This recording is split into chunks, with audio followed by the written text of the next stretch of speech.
Hai guys, welcome back to my channel Devi. Woo. Jadi di video kali ini aku mau ngomongin tentang pengalaman aku pindah jurusan di Taiwan.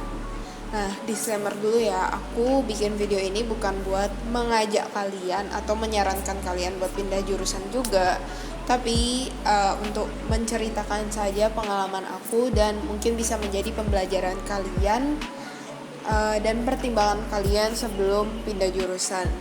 Oke? Jadi seperti yang kalian mungkin udah tahu di video aku sebelumnya, A Day in My Life, aku di Taiwan jurusan Business and Management, tapi aku tuh murid pindahan dari jurusan arsitek. Nah, kenapa kalau misalkan dulu udah pilih jurusan itu, kenapa aku pindah jurusan? Kenapa aku pilih jurusan itu sebelumnya? Kenapa kalau mau pindah jurusan, kenapa dulu pilih jurusan itu? Dulu waktu SMA aku nggak berpikir jauh dan nggak mencari berbagai macam informasi tentang jurusan arsitek ini. Jadi dulu pas SMA aku benar-benar nggak tahu aku harus mengarah kemana, aku harus masuk jurusan apa. Dan dulu di SMA aku tuh ada yang namanya tes psikologi, minat dan bakat. Lalu ada juga konseling sama guru BK buat mengkonsultasikan hasil tes tersebut, dan hasilnya aku tuh disarankan untuk masuk arsitek atau DKV. Nah, tapi setelah berbagai pertimbangan, lalu CC Kokoku jurusannya desain interior sama sipil. Jadi aku pikir kalau misalkan nanti aku semisalnya di jurusan arsitek ada kesulitan, aku bisa tanya ke mereka gitu. Soalnya kayak mereka bertiga nggak bisa dipisahkan. Sebenarnya sebelumnya juga aku kayak nggak yakin gitu di jurusan arsitek, tapi karena waktu itu keadaannya mepet sama pendaftaran universitas, jadi aku kayak udahlah arsitek aja gitu, mau pikir apa lagi gitu. Jadi ya udah, aku kayak mantepin pikiranku, mantepin diriku, udah arsitek, dan tanpa menanyakan arsitek itu sebenarnya kayak apa. Aku cuman tahu arsitek itu begadang, udah. Tapi aku nggak tahu bakal se-ekstrem ini, karena dulu waktu SMA aku mikirnya SMA juga aku begadang, apa susahnya gitu.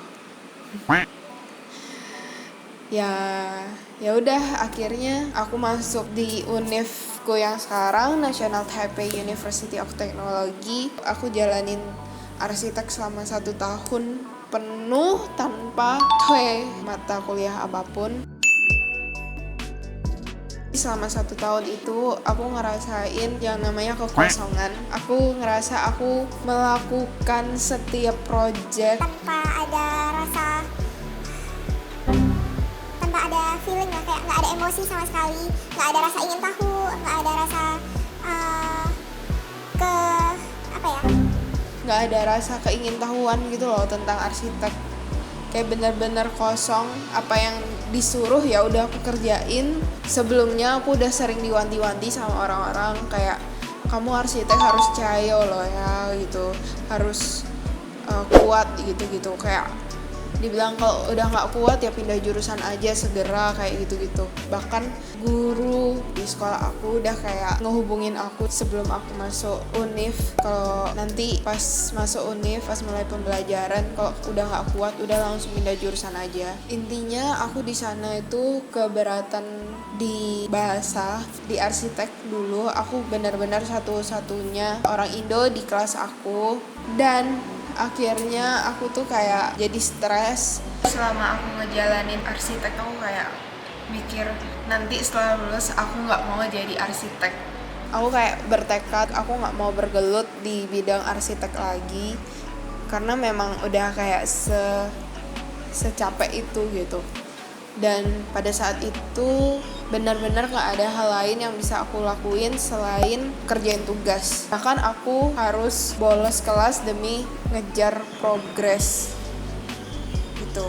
Dan dengan segala keterbatasan bahasa aku, gak luput dari aku kerjain tugas sengerti aku. Jadi aku biasanya kalau misalkan dikasih project baru tuh, aku cuma tahu gambaran besarnya aja, tapi aku gak ngerti detail-detailnya gitu. Jadi selama aku kerjain, misalkan ada kejanggalan atau gimana, dan misalkan ada temen aku yang lagi ngeliat, baru dia kayak ini harusnya kayak gini. Alhasil aku harus kayak kerjain ulang dan ulang. Udah gitu, sekolah arsitek itu juga butuh biaya yang lebih besar buat materialnya dan segala alat-alatnya, dan pada akhirnya setelah dinilai, karyaku juga harus dibuang karena nggak ada tempat yang bisa aku pakai buat simpen maket aku. Ya sedihnya itu sih. Dan ada beberapa kali di saat aku tuh benar-benar down dan stres, itu tuh kayak titik terberat aku di Taiwan ini, tapi nggak ada orang yang bisa aku ajak cerita pada saat itu. Jadi aku lebih sering telepon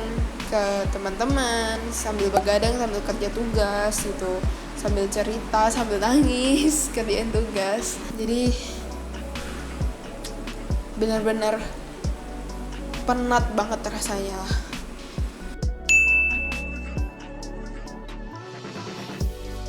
Nah, sebenarnya semester 1 tuh aku udah kayak bertekad mau pindah jurusan, tapi pada saat itu keadaannya nggak memungkinkan. Akhirnya aku terusin lagi semester 2, aku coba terus, tapi pada akhirnya juga aku nggak kuat. Aku udah bertekad banget buat pindah jurusan. Aku benar-benar cari alternatif lain, gimana caranya aku tetap bertahan di Taiwan, tapi bukan dengan jalur yang sekarang.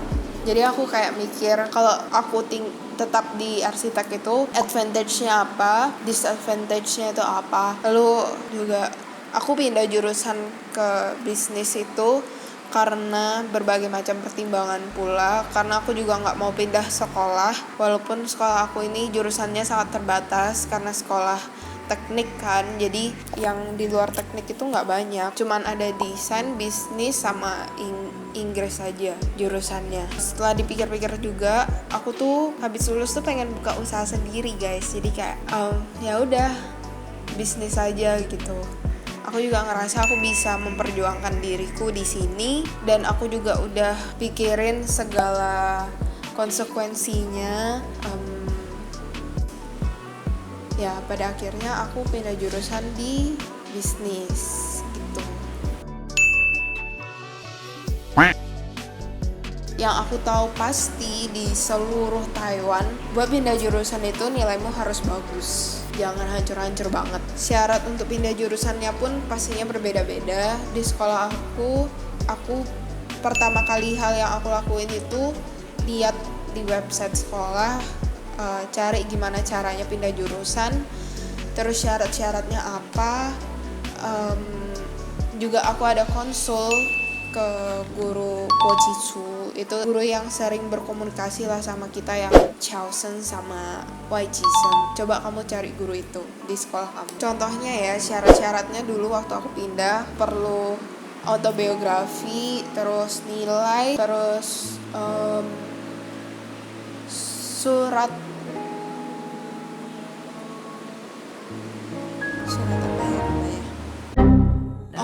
surat rekomendasi. Kayaknya cuma 3 itu aja sih.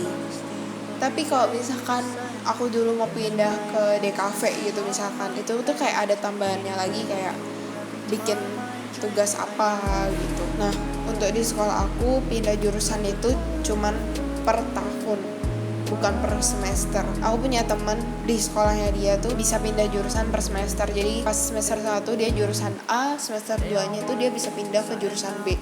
Sedangkan aku harus selesai dulu 1 tahun penuh, baru aku bisa pindah jurusan di tahun kedua. Begitu.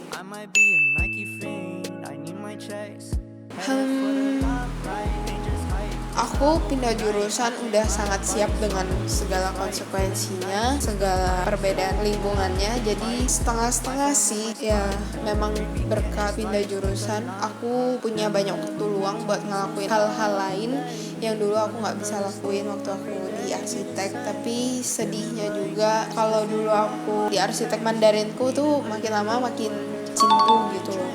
Tapi selama aku di bisnis ini aku merasa makin lama malah tuepu, karena keseharian aku lebih sering ngomong Indonesia ke teman-teman aku, karena di jurusan bisnis aku tuh banyak orang Indo, dan banyak orang internasional juga, jadi Mandarinnya nggak sebanyak itu kepake gitu loh.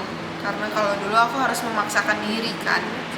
Tuh. Kalau kalian benar-benar mau pindah jurusan, harus pikirin matang-matang, siap dengan segala konsekuensinya, dan jangan menyerah sama jurusan kalian yang sekarang. Meskipun berat, tapi semasi kamu belum pasti lolos pindah jurusan tuh jangan menyerahkan gitu loh. Karena kalau enggak ya siapa yang tahu gitu loh hasilnya.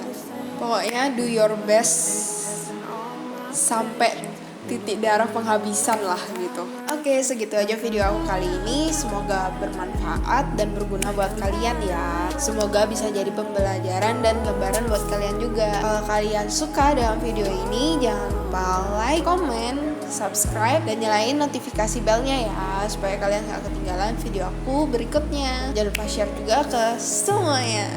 See you next time. Bye-bye.